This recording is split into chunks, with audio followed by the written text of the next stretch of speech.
नमस्कार, बुलेटिन में आपका स्वागत है और मैं हूं आपके साथ रितेश कुमार गौतम। पेरिस ओलंपिक 2024 में महिला पहलवान विनेश फोगाट के अयोग्य घोषित किए जाने पर मुख्यमंत्री योगी आदित्यनाथ ने सोशल मीडिया प्लेटफॉर्म एक्स पर पोस्ट किया है। क्या कुछ लिखा है, देखिए।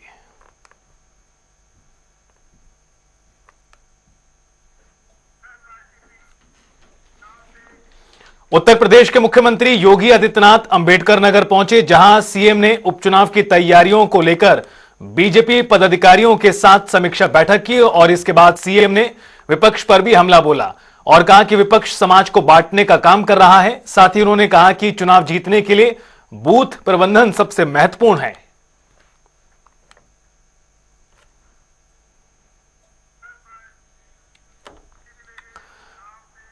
हर घर तिरंगा कार्यक्रम को लेकर क्षेत्रीय अध्यक्ष कमलेश मिश्रा जनपद बहराइच पहुंचे, जहां उन्होंने बीजेपी के तमाम कार्यकर्ताओं के साथ बैठक की, जिसके बाद कमलेश मिश्रा ने कहा कि भारतीय जनता पार्टी राष्ट्रवादी पार्टी है और लगातार राष्ट्र के विकास के मुद्दे को लेकर आगे बढ़ने का काम कर रही है।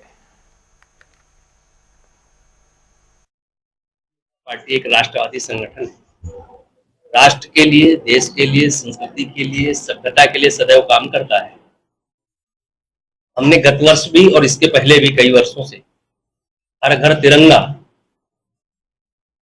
हर घर तिरंगा, तिरंगा यात्रा ऐसे अभियानों के माध्यम से लोगों में राष्ट्र भावना कैसे जागृत हो और देश के स्वतंत्रता का स्मरण करते हुए देश की स्वतंत्रता में हमारे पूर्वजों ने किस प्रकार से भारत को स्वतंत्र कराया, उसका सामान्य जनमानस के साथ साथ आज की युवा पीढ़ी के मन में भी वह विषय आए, वह स्मृति आए, वह छाप उनके मन पर आए, इसके लिए हम लोग ये अभियान चलाते हैं। ये अभियान 11 से मैंने बताया कि तिरंगा यात्रा से शुरू होकर 15 अगस्त तक चलेगा और ये बैठकें भी हमारी उसी अभियान का हिस्सा है। लोगों में जागरण हो रहा है, लोग उसकी तैयारी करेंगे।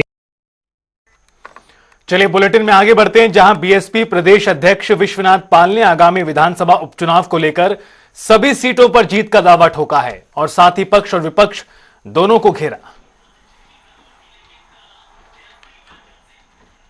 हम लोग पूरे उत्तर प्रदेश में 10 की 10 सीटों पर उपचुनाव बहुत मजबूती से लड़ेंगे और जीतेंगे।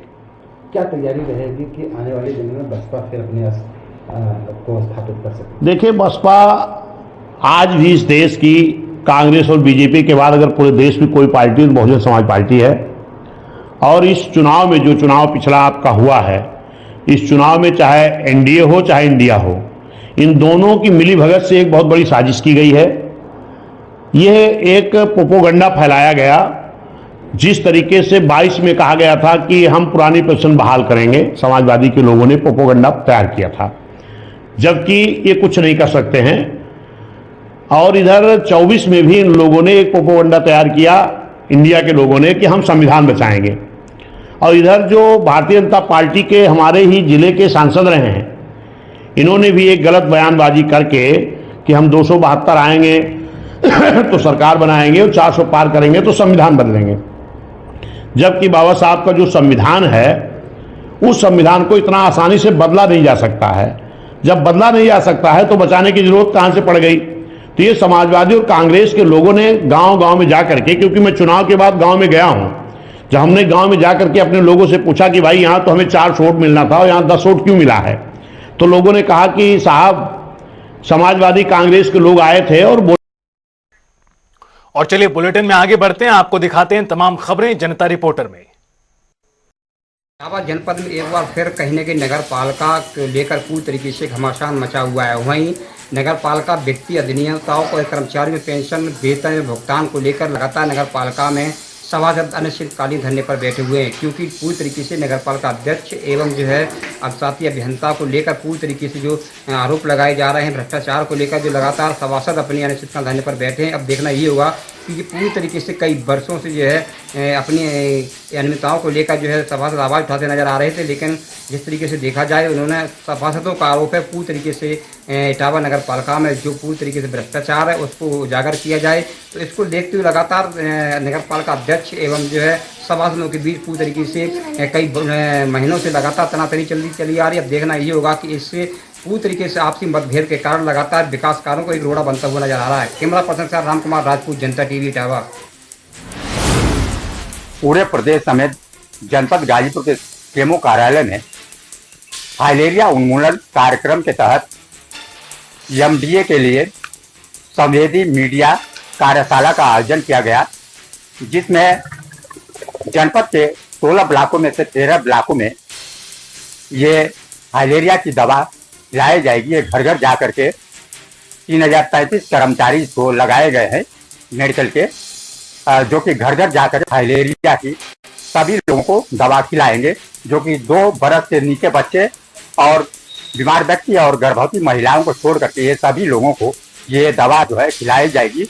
और इसमें से जो 3 ब्लॉक बचे हुए मरतर, मनिहारी और जमानिया, इसमें जो है कि प्री ट्रांसमिशन असेसमेंट जो है सर्वे कराना बाकी है। इसको छोड़ करके जो है कि 13 ब्लॉकों में ये अभियान जो है चलाया जाएगा, जिसमें कि 10 अगस्त से लेकर 2 सितंबर तक यह अभियान चलाया जाएगा और जनपद के सभी लोगों को ये फाइलेरिया की दवा खिलाई जाएगी। प्रमोद कश्यप, जनता टीवी के लिए, गाजीपुर। कुशीनगर में एक धर्म परिवर्तन का मामला सामने आया है। धर्म परिवर्तन का मामला सामने आने पर तुपत्ती पुलिस ने मुकदमा दर्ज करते हुए उस युवक को गिरफ्तार किया और जेल भेज दिया। पूरा मामला कुशीनगर के तुपत्ती थाना क्षेत्र का है, जहां पे एक गांव की एक युवक जो अपना नाम बदलकर आर्यन यादव रखा और एक यादव लड़की को अपने जाल में फंसाया और उसे शादी किया। बाद में आर्यन यादव जो इब्राहिम अंसारी था, वह रोजा और नमाज तथा धर्म परिवर्तन का दबाव बनाने लगा, जिसके बाद लड़की ने विरोध किया। वहीं लड़की ने बताया कि जब धर्म परिवर्तन और नमाज पढ़ने की बात करता था तो हम उससे विरोध करते थे, उसके बाद वह हमें मारना पीटा था, जिसके बाद हमने पुलिस को तहरीर दिए। पुलिस ने तहरीर के बाद मुकदमा दर्ज किया और आर्यन यादव उर्फ इब्राहिम अंसारी को गिरफ्तार कर जेल भेज दिया। इस संबंध में कुशीनगर के पुलिस अधीक्षक संतोष कुमार मिश्रा ने बताया कि जैसे ही धर्म परिवर्तन का मामला की जानकारी पुलिस को हुई तो तत्काल लड़की की तहरीर मिलने के बाद मुकदमा दर्ज किया और इब्राहिम अंसारी उर्फ आर्यन यादव को गिरफ्तार कर जेल भेज दिया। अगर इस तरह के मामले कहीं भी आते हैं तो तत्काल पुलिस कार्रवाई करेगी। आदित्य पांडे, जनता टीवी, कुशीनगर। मेरठ में एक नाबालिग बहन की उसके भाई ने गला दबाकर बेरहमी से हत्या कर दी। हत्या की इस वारदात को सरेआम अंजाम दिया गया। खास बात यह है कि जब भाई अपनी बहन को मौत की घाट उतार रहा था तो लोग तमाशबीन बने हुए थे। किसी ने लड़की की जान बचाने की कोशिश नहीं की। दरअसल नाबालिग लड़की अपने प्रेमी से शादी करने की जिद पर अड़ी हुई थी, जबकि उसके घर वालों ने उसका रिश्ता कहीं और तय कर दिया था। इस बात को लेकर आए दिन विवाद और झगड़ा होता रहता था। आज भी जब इस बात को लेकर भाई बहन के बीच विवाद बढ़ा तो गुस्साए भाई ने अपनी बहन की बेरहमी से गला दबाकर हत्या कर दी। सूचना मिलने पर पुलिस मौके पर पहुंची और आरोपी जो भाई है उसको गिरफ्तार करते हुए मृतका के शव को पोस्टमार्टम के लिए भेज दिया है। पुलिस ने हत्यारोपी भाई पर हत्या का मुकदमा दर्ज किया है। मेरठ से सरफराज अहमद, जनता टीवी। नोएडा शहर वैसे भी ट्रैफिक जाम को लेकर बहुत मशहूर है और अगर बारिश हो जाए तो ट्रैफिक जाम का क्या कहना। आपको बता दें कि बारिश का मौसम चल रहा है और ऐसे में ट्रैफिक जो है वो घंटों तक जाम रहती है और इस समस्या से लोग जूझते हैं और परेशान होते हैं और ये सोचते हैं कि आखिर कब समय में आएगा और हम घर पहुंचेंगे। इन्हीं सब समस्याओं को लेकर जब आज हमने नोएडा ट्रैफिक डीसीपी यमुना प्रसाद जी से बातचीत की तो उन्होंने हमें बताया कि वो काफी प्रयास कर रहे हैं, उनकी पूरी टीम प्रयास कर रही है कि जल्द से जल्द जो है ट्रैफिक समस्या से लोगों को निजात दिलाई जाए और इसके लिए जो भी कार्य किए जाएंगे उसको करने के लिए वो तैयारी कर रहे हैं। इसके अलावा सबसे बड़ी समस्या जो है वो ट्रैफिक जाम की जल भराव से आती है, क्योंकि जब भी बारिश होती है तो थोड़ी सी बारिश में भी नोएडा जो है वो जलमग्न हो जाता है, सड़कें पानी से तर हो जाती हैं और जिसके चलते लोगों को जो है ट्रैफिक की समस्या का जो है सामना करना पड़ता है। ऐसे में जब हमने जो है गौतम बुद्ध नगर के ट्रैफिक डीसीपी यमुना प्रसाद जी से बातचीत की तो उन्होंने काफी कुछ बताया। क्या कहा उन्होंने कि किस तरह से वो ट्रैफिक की समस्या को लेकर समाधान करने का प्रयास कर रहे हैं, आपको दिखाते हैं। बाकी बने रहिए हमारे साथ और देखते रहिए जनता टीवी। मैं जूही श्रीवास्तव, वीडियो पर्सन के साथ। विगत 10 साल पहले शुरू हुई LEC कंपनी के डायरेक्टर ने जिस प्रकार ललितपुर की जनता को सबज मार्ग दिखाए थे कि उन्हें 5 साल में जमा रकम दोगुनी कर जाएगी, परंतु धीरे धीरे जब LEC की भ्रष्टाचार की परतें खुलती गई तो वहीं जनता के सपने भी तार तार होते गए। विगत दिवस पुलिस अधीक्षक व उनकी टीम ने सराहनीय कार्य करते हुए जो कंपनी के डायरेक्टर समीर अग्रवाल, रवि तिवारी व अन्य लोगों पर मुकदमा पंजीकृत किया था। इसी क्रम में पुलिस ने आज रवि तिवारी जो है उनके भाई को गिरफ्तार कर जेल भेज दिया। बताते चले इसके पहले जो आलोक जैन गिरफ्तार हुए थे, उन्होंने करीब 500 करोड़ रुपया विभिन्न तरीकों से जनता को लुभावने वादे देकर कमाए थे और जो पैसे आज भी जनता के फंसे हुए हैं। अब देखना है पुलिस अधीक्षक की यह कार्रवाई व उनकी यह टीम की कार्रवाई कब तक पहुंचती है डायरेक्टर व रवि तिवारी के पास और उन्हें लाती है ललितपुर और भेजती है जेल। अब सवाल यह उठता है अगर डायरेक्टर व सभी जिम्मेवार गिरफ्तार भी हो जाए तो जनता का पैसा कैसे मिलेगा। यह बड़ी सोचनीय बात है। विभिन्न लोगों से चर्चा करने पर उन्होंने सीधी तौर पर यह कहा है कि जनता का पैसा केवल एक शर्त पर मिल सकता है, जब इन सभी की ईडी की जांच हो। विजय जैन, जनता टीवी, ललितपुर। बारिश ने खोली प्रशासनिक दावों की पोल, विद्यालय बन गए समंदर। आपको बताते चले जनपद कानपुर देहात के प्रसिद्ध विद्यालयों के हालात बद से बदतर हैं। जहां पर पहली बारिश ने प्रशासनिक दावों की पोल खोल दी है और विद्यालय समंदर बन चुके हैं। बात कर रहे हैं कानपुर देहात के अकबरपुर प्रसिद्ध विद्यालय की, जहां पर विद्यालय में जल भराव की समस्या से अब विद्यालय समंदर बन चुका है, जहां पर आने वाले बच्चों को 100 बार सोचना पड़ता है। ऐसे में अभिभावक व बच्चे भी जो है वो भी इस बात को लेकर डर रहे कहीं न कहीं इस जलभराव समंदर की वजह से कहीं न कहीं बच्चों को काफी क्षति नुकसान न झेलना पड़े और पानी में डूबने या कोई जहरीले कीड़े काटने का शिकार न बन जाए। वहीं पर अध्यापकों ने कहा समस्या लगातार बनी हुई है और कानपुर देहात के रसूलाबाद विकासखंड के बंदरहा विद्यालय में भी इसी तरीके तस्वीरें सामने आई, जहां पर पहली बारिश से प्रशासनिक दावों की पोल खोल दी है। विद्यालय पूरी तरीके से समंदर बन चुके हैं और कानपुर देहात जो अकबरपुर विद्यालय की तस्वीर आपको दिखा रहे हैं, वहां पर खंड शिक्षा अधिकारी भी बैठते हैं। जब अंदाजा लगाइए जब जिम्मेदार भी बैठते हैं और जिम्मेदारों के सामने ये विद्यालयों की दशा है तो फिर कैसे सब पढ़ेंगे और सब पढ़े वाले सपने को साकार किया जाएगा, क्योंकि इंडिया बढ़ेगा तो इंडिया बढ़ेगा। इस सपने को साकार करने के कहीं न कहीं प्रदेश सरकार के मंसूबों पर जिम्मेदार पानी फेर रहे हैं। अब देखना ये होगा ये स्थितियां कब बदलती हैं, कब धरातल पर इससे कुछ तस्वीरें बदलने की आएंगी। विश्वास की जनता टीवी, रसूलाबाद, कानपुर देहात।